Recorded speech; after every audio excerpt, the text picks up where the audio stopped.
Hello student, welcome back to my channel Samrat academy. Student, मेरा नाम आकाश और मेरे प्यारे विद्यार्थियों, आज की वीडियो बहुत ही ज्यादा इंपॉर्टेंट होने वाली है। जितने बच्चे 2023 बोर्ड एग्जाम की तैयारी कर रहे हैं उनके लिए वीडियो बहुत ही ज्यादा महत्वपूर्ण है। आज मैं आप लोगों को क्लास 10th साइंस के बहुत ही ज्यादा महत्वपूर्ण प्रश्न डिस्कस करने वाले हैं, जो कि हर साल आते हैं। और इन प्रश्नों को आपको अच्छे तरीके से तैयार कर लेना है। 1 2 बार 3 बार 4 बार जितना हो सके उतना आप इस प्रश्न को याद करके प्रैक्टिस कर लीजिए, क्योंकि 2023 बोर्ड एग्जाम में 100% प्रश्न पूछे जाएंगे। पहला प्रश्न देखिए, यहां से स्टार्ट करते हैं। वीडियो को लाइक नहीं किया तो लाइक कर दीजिए, चैनल पर नए तो चैनल को सब्सक्राइब कर लीजिए। देखिए पहला प्रश्न क्या है। पहला प्रश्न यह है कि ऑक्सीकरण या उपचयन अभिक्रिया को उदाहरण सहित समझाइए। देखिए ऑक्सीकरण पूछेगा या तो उपचयन, दोनों एक ही नाम होते हैं, ठीक है, इनमें कंफ्यूज नहीं होना है आप लोगों को। ऑक्सीकरण या उपचयन अभिक्रिया को उदाहरण सहित समझाना है। आइए जानते हैं कि ऑक्सीकरण या उपचयन अभिक्रिया होता है क्या। देखिए लिखेंगे हम लोग यहाँ पे कि वह रासायनिक अभिक्रिया जिसमें ऑक्सीजन में वृद्धि या हाइड्रोजन में कमी हो तो ऐसी अभिक्रिया को ऑक्सीकरण अभिक्रिया कहते हैं। देखिए सिंपल है, कह रहा है कि वह रासायनिक अभिक्रिया जिसमें ऑक्सीजन में वृद्धि हो, या तो ऑक्सीजन जुड़ जाए या तो हाइड्रोजन की कमी हो, ठीक है, ऐसी अभिक्रिया को ऑक्सीकरण अभिक्रिया कहते हैं। जैसे एग्जांपल में भी आप लोगों को बता देता हूं। देखिए एग्जांपल जैसे यहाँ पे है, कॉपर को ऑक्सीजन के साथ अभिक्रिया कराने पर कॉपर ऑक्साइड बनना है। देखिए तो यहाँ पे कॉपर का उपचयन हो रहा है कि नहीं। देखिए कॉपर है और यहाँ पे कॉपर में ऑक्सीजन जुट गया। यहाँ पे कॉपर सिंगल था लेकिन देखिए कॉपर में ऑक्सीजन जुड़ गया, मतलब वही चीज ऑक्सीजन में वृद्धि हो रही है कि नहीं, बिल्कुल हो रही है। इसलिए कौन सी अभिक्रिया है, ऑक्सीकरण या उपचयन अभिक्रिया है। आई होप आपको ये पहला प्रश्न क्लियर हो गया होगा। देखिए कितना छोटा सा है, सिंपल सा है, याद भी हो जाएगा। हाई ऑक्सीजन में वृद्धि या हाइड्रोजन में कमी, यही दो चीज होगा। अगर ये दोनों चीज कोई रिएक्शन में हो रही है, आप समझ लीजिए कि ऑक्सीकरण या उपचयन अभिक्रिया है। सिंपल। चलिए आगे बढ़ चलते हैं और अगला प्रश्न देखते हैं। और प्रश्न नंबर दूसरा देखिए, प्रश्न नंबर दूसरा क्या है, ये प्रश्न बहुत ज्यादा इंपॉर्टेंट है। कह रहा है कि प्लास्टर ऑफ पेरिस को आर्द्र रोधी बर्तन में क्यों रखा जाना चाहिए, इसकी व्याख्या कीजिए। कह रहा है कि जो प्लास्टर ऑफ पेरिस है उसको आर्द्र रोधी मतलब जहां पे वायु ना जा सके, ठीक है, उस बर्तन में क्यों रखा जाना चाहिए प्लास्टर ऑफ पेरिस को, ये पूछ रहा है। या तो कभी कभी इस प्रकार पूछ लेता है कि प्लास्टर ऑफ पेरिस का जलयोजन अभिक्रिया लिखे। तो चलिए देखते हैं क्या रीजन होता है कि हम उसे आर्द्र रोधी बर्तन में रखते हैं प्लास्टर ऑफ पेरिस को। उत्तर लिखेंगे कि प्लास्टर ऑफ पेरिस को आर्द्र रोधी बर्तन में रखा जाता है क्योंकि यह आर्द्रता हुआ, नमी हुआ, जल के संपर्क में आकर बड़ी तीव्रता से जिप्सम में परिवर्तित हो जाता है, जो कि एक बहुत ही कठोर पदार्थ है।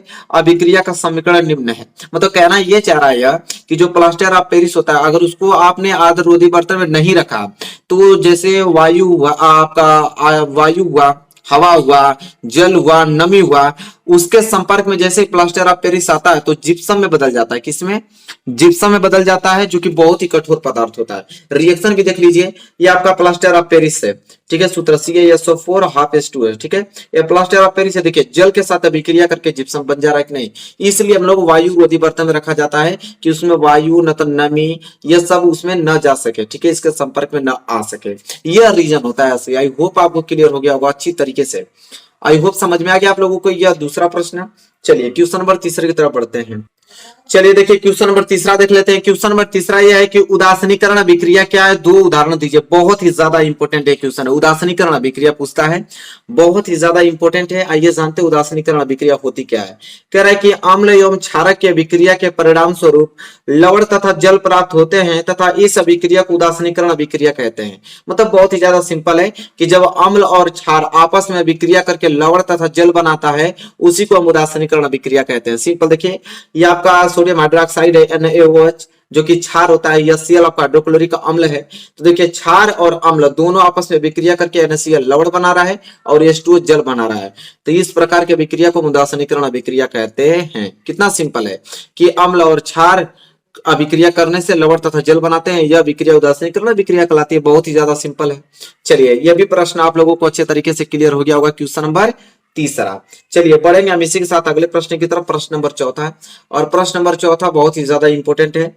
निस्तापन तथा भर्जन में क्या अंतर है, यह प्रश्न बहुत ज्यादा IMP है, ठीक है। निस्तापन तथा भर्जन में अंतर देखिए, निस्तापन में अयस्क को निम्न ताप पर वायु की अनुपस्थिति या कम मात्रा में गर्म किया जाता है, जबकि भर्जन में क्या होता है कि अयस्क को उच्च ताप पर बिना पिघलाए वायु की नियंत्रित मात्रा में गर्म किया जाता है।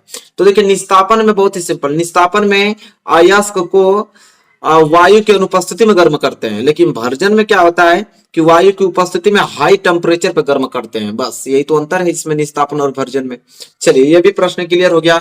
आगे बात कर लेते हैं प्रश्न नंबर 5वां। देखिए बहुत ही ज्यादा इंपॉर्टेंट है प्रश्न नंबर 5वां। प्रश्न नंबर 5वां यह है कि हमारे पाचन में अम्ल की भूमिका क्या है। कह रहा कि जो हमारा जो भोजन हम लोग खाते हैं, जो डाइजेस्ट होता है, पाचन होती है हमारे भोजन का, उसमें जो यसियल अम्ल है जो कि हमारे पेट में पाया जाता है, उसका क्या भूमिका है, क्या रोल प्ले करता है। ठीक है, तो देखेंगे हम लोग कि हमारे अमाशय में उपस्थित हाइड्रोक्लोरिक अम्ल एक अम्लीय माध्यम तैयार करता है जो पेप्सिन एंजाइम की क्रिया में सहायक होता है। यह भोजन में उपस्थित कीटाणुओं को भी नष्ट करता है। तो देखिए जो यसियल अम्ल हमारे पेट में पाया जाता है, तब भोजन जब हम लोग ग्रहण करते हैं, तब भोजन जब ग्रहण करते समय कुछ बैक्टीरिया, बहुत सारी बैक्टीरिया हमारे अंदर चली जाती है पेट में, तो वो उसको क्या कर देता है, कीटाणुओं को मार देता है। और पेप्सिन एंजाइम की क्रिया में भी क्या करता है, सहायक करता है। कौन? यसियल अम्ल। ठीक है, तो क्लियर हो गया होगा प्रश्न आप लोगों को 5वां। चलिए इसी के साथ हम बढ़ेंगे अगले प्रश्न की तरफ, प्रश्न नंबर 6 की तरफ। देखिए प्रश्न नंबर 6 क्या है कि श्वसन को परिभाषित कीजिए। बहुत ही ज्यादा इंपॉर्टेंट प्रश्न है। श्वसन को परिभाषित कीजिए। लिखेंगे कि श्वसन वह क्रिया है जिसमें कोशिका के अंदर कार्बनिक यौगिकों प्राय ग्लूकोज का ऑक्सीकरण होता है। इस क्रिया में कार्बन डाइऑक्साइड तथा ऊर्जा उत्पन्न होती है और इस ऊर्जा को विशेष एटीपी अणुओं में विभवीय ऊर्जा के रूप में संचित किया जाता है। इसका मतलब समझ रहे हैं आप लोग? श्वसन का मतलब सांस लेना, सांस छोड़ना नहीं होता है, उसको श्वास कहते हैं। श्वसन का मतलब ये होता है कि कोई भी हम लोग खाना खाते हैं, सुनिए बात को, कोई भी खाना खाते हैं तो वो हमारी छोटी आंत में जाकर ग्लूकोज के फॉर्म में इकट्ठा होता है, ग्लूकोज। और जैसे हम लोग ऑक्सीजन लेते हैं तो ग्लूकोज के साथ जैसे ऑक्सीजन, देखिए यहाँ पे रिएक्शन देखिए समझ में आ जाएगा। ये आपका ग्लूकोज का सूत्र है। सांस हमने लिया, ऑक्सीजन जाके उसमें मिल गया और उसके परिणाम स्वरूप कार्बन डाइऑक्साइड बनाया, जल बनाया और 673 किलो कैलोरी ऊर्जा दिया। उसी ऊर्जा की सहायता से हम चलते हैं, बोलते हैं, घूमते हैं, फिरते हैं। ठीक है, उसी ऊर्जा के कारण। तो आई होप आपको श्वसन क्लियर हो गया होगा कि श्वसन को परिभाषित कीजिए। जब भी पूछे आपको इतना डिटेल में लिखना है। तो ये भी प्रश्न आप लोगों को क्लियर हो गया होगा। चलिए अगले प्रश्न की तरफ बढ़ चलते हैं। चलिए देखिए अगला प्रश्न क्या है। अगला प्रश्न यह है, बहुत ज्यादा इंपॉर्टेंट है।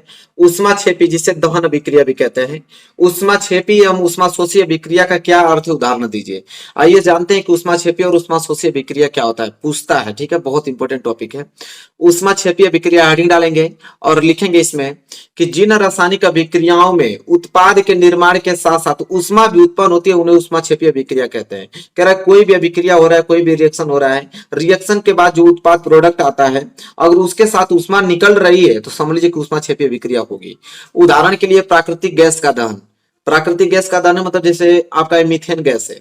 मीथेन गैस को जैसे हम लोग जला रहे हैं ऑक्सीजन के साथ, तो देखिए क्या हो रहा है, कार्बन डाइऑक्साइड मिल रहा है, जल मिल रहा है और ऊष्मा भी निकल रही है। तो देखिए उत्पाद यह है, उत्पाद के साथ ऊष्मा निकल रही है ना, तो समझ लीजिए कि ऊष्माक्षेपी अभिक्रिया है। सिंपल।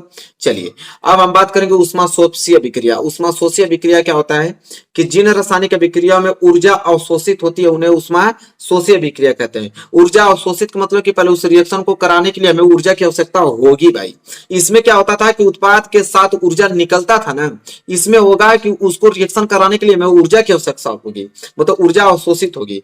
जैसे नाइट्रोजन की अभिक्रिया ऑक्सीजन के साथ करा रहे हैं तो NO बन रहा है, लेकिन उसमें से ऊष्मा निकल रही है। इस अभिक्रिया को हम इस प्रकार भी लिख सकते हैं कि N2 + O2, नाइट्रोजन और ऑक्सीजन अभिक्रिया कर रहा है, उसके साथ ऊष्मा भी हमें लगानी पड़ेगी, तब जाके यह रिएक्शन होगा।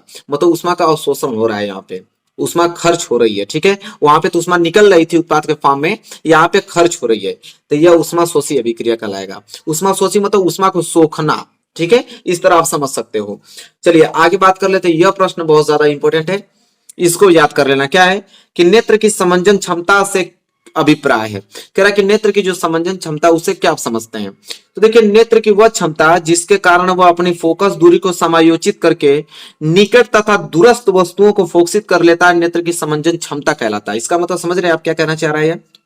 समझिए, जैसे यह आपका पेन है, ठीक है, इसको मैं यहां से देख रहा हूं, कितना स्पष्ट दिखाई दे रहा है। इसको अचानक से अपने आंखों के पास ले जाऊंगा तो ये जल्दी से देख नहीं पाएगा, लेकिन कुछ देरी बाद हमारे आंखों को फोकस दूरी को समायोजित करके इसको भी स्पष्ट दिखने लगेगा। तो स्पष्ट हम लोग दूर रखी वस्तु, निकट रखी वस्तु का स्पष्ट कैसे देख पा रहे हैं? फोकस दूरी को समायोजित करके। वो किनके कारण हो रहा है? तो क्षमता के कारण। कौन सा क्षमता? नेत्र की समंजन क्षमता के कारण। तो वही चीज तो लिखा हुआ है कि नेत्र की वह क्षमता जिसके कारण वो अपनी फोकस दूरी को समायोजित करके निकट तथा दूरस्थ वस्तुओं को फोकसित कर लेता है, नेत्र की समंजन क्षमता कहलाता है। कितना सिंपल है। चलिए इसके बाद हम बात करेंगे इसका ये क्वेश्चन कि पूर्णरूप भवन का क्या तात्पर्य है, उदाहरण सही समझाइए। बहुत ही ज्यादा इंपॉर्टेंट एक क्वेश्चन है। पूर्णरूप भवन, पूर्णरूप भवन का मतलब कि पूर्ण, देखिए नाम में ही सब कुछ छुपा हुआ है। पूर्णरूप भवन मतलब पूर्ण निर्माण हो जाना, ठीक है। करा कि स्पंज, हाइड्रा आदि जीवों को दो या दो से अधिक भागों में काटने पर प्रत्येक भाग अपनी कमियों को पूरा करके एक पूर्ण जीव बना लेता है। इसी प्रकार केचुआ, सितारा मछली आदि भी शरीर का अधिकांश भाग दोबारा बना लेता है। पूर्ण भवन कारण हाइड्रा भी एक से अधिक जातियों के कटे हुए शरीर आपस में जोड़े जा सकते हैं। इस क्रिया को रोपण कहते हैं। इसका मतलब समझ रहे हैं क्या? पहले पूरा आप नोट कर लीजिए, मैं समझा रहा हूँ इसका कहने का मतलब क्या है। जैसे स्पंज, हाइड्रा ये छोटे छोटे जीव होते हैं। जैसे ये मान लीजिए स्पंज है, इसको मैं अगर मैं 100 टुकड़ा में भी काट दूंगा ना, तो 100 टुकड़ा को अगर मैं अलग अलग कर दूं तो वो अलग अलग टुकड़ा अपना जीव धारण कर लेगा। उसी को बोलते हैं पूर्ण भवन।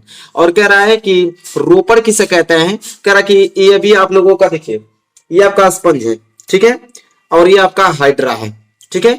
तो इस हाइड्रा को, इस स्पंज को हमने काट दिया अलग अलग, काट के इसको मिलाऊंगा तभी भी एक पूर्ण निर्माण कर लेंगे, उसको हम लोग बोलेंगे रोपण कहते हैं। ये पूरा का पूरा क्वेश्चन आप लोगों को क्लियर हो गया होगा। तो मेरे प्यारे विद्यार्थियों, आज की वीडियो में बहुत सारे मोस्ट इंपोर्टेंट क्वेश्चंस बताए, इसको जरूर से याद कर लेना और ये क्वेश्चन जरूर से आपको 2023 बोर्ड एग्जाम में पूछा जाएगा। चलिए मिलेंगे नेक्स्ट वीडियो में, तब तक के लिए धन्यवाद।